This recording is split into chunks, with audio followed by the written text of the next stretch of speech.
Hello everyone, this is Manjunath. Welcome back to this session. So in this session, we will be discussing on methods or functions. So let us discuss in detail user-defined methods. A program is a set of instructions given to the computer to solve a particular problems. These instructions are specified in the form of methods in Java. In other programming languages, the methods are known as functions, procedures, modules, subroutines, or subprograms. These are divided into two methods: system defined method, user defined method. So, what is system defined method? It is nothing but the method defined by the developers of Java are called system defined methods. These are also known as library methods or built-in methods. User-defined methods are defined by the user are called for user-defined methods.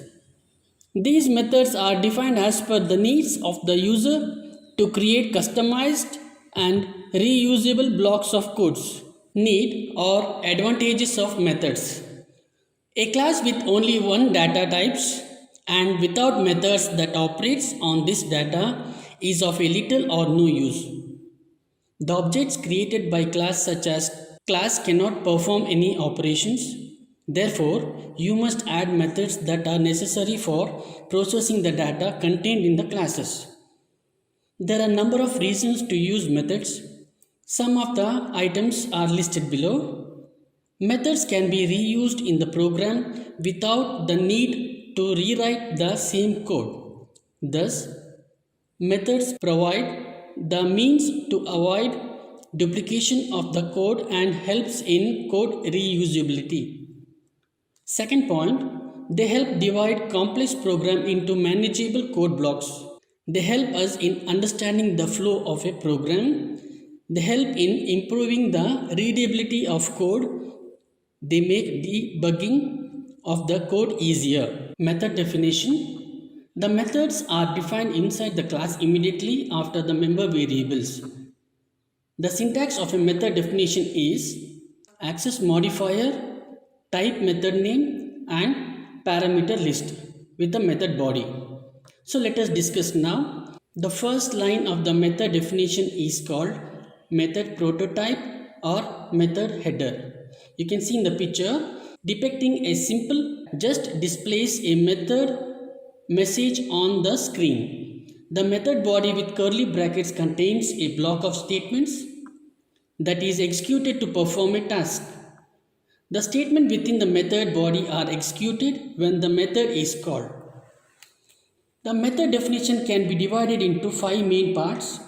The first one is the method prototype may begin with an access modifier which can be public, private or protected. The type of data returned by the method can be any valid Java data type. If the method does not return any value, then it must be returned a void type. The third one is the method name can be any valid Java identifiers. Fourth one, the parameter list is a sequence of data type and identifiers paired separated by commas. The statement within the method body describes the task to be performed. In this example, the method prototype is public int find cube in the bracket int x. The method signature is find cube in the bracket int x. The access modifier public signifies that the method can be accessed by other classes. The return type is int, which signifies that the value returned by the method will be of int data type. The method has only one parameter. The data type of the parameter is int and the name of the identifier is x. So in this example, the method prototype is public int find max in the bracket int x, int y. The method signature is find max in the bracket int x, int y. The modifier public signifies that the method can be accessed by other classes. The return type is int, which signifies that the method returns a value of int data type. The method has two parameters. The data type of both the parameters is int and the name of the identifiers are x and y. So dear students, let us discuss more on invoking the methods. So by defining a method in a class, all you are doing is telling the computer that the method exists with some functionalities. The method does not actually get executed until it is invoked. The method can be invoked or called or executed by signifying or specifying its name, followed by parameters being sent enclosed in the round bracket.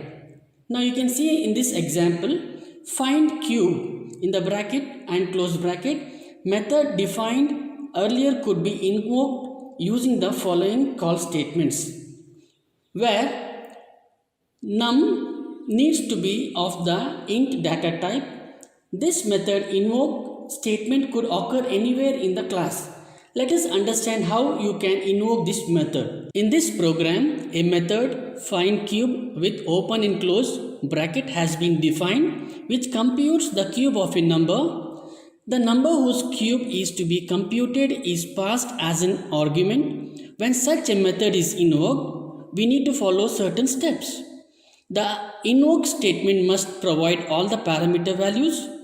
The type and number of parameters in the invoke statement must match with those of the method prototype.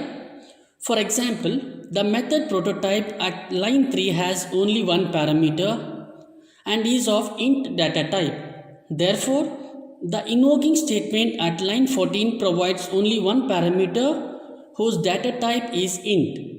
The order of parameters in the invoke statement must match with that of the method prototype. For example, if the method prototype is public int grading method in bracket int a, float b, float c, this invoke statement should be grading method 77, 55.5 and z. When the method call statement is encountered, the program control is transferred to the method definition. That is, the statement in the method body are executed and then the control transfer back to the calling statement. Actual and formal parameters.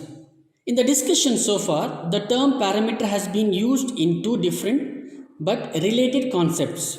There are parameters used in the method invocation such as num at line 14 in the statement find cube num. On the other hand, there are parameters used in the method definition such as x at line 3 in the statement find cube int x. The parameters that appears in the method invocation are called actual parameters. The parameters that appears in the method definition are called formal or dummy parameters.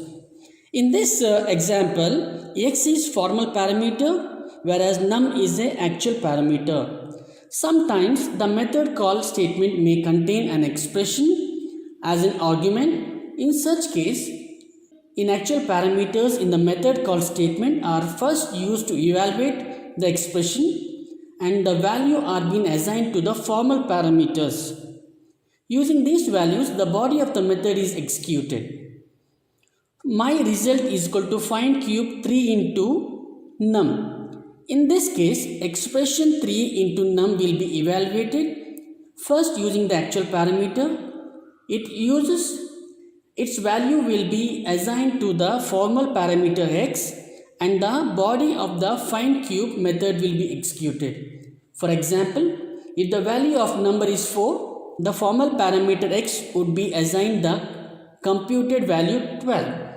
Dear students, thank you so much for watching. In the next segment, we will be discussing more on returning the methods. Thank you so much.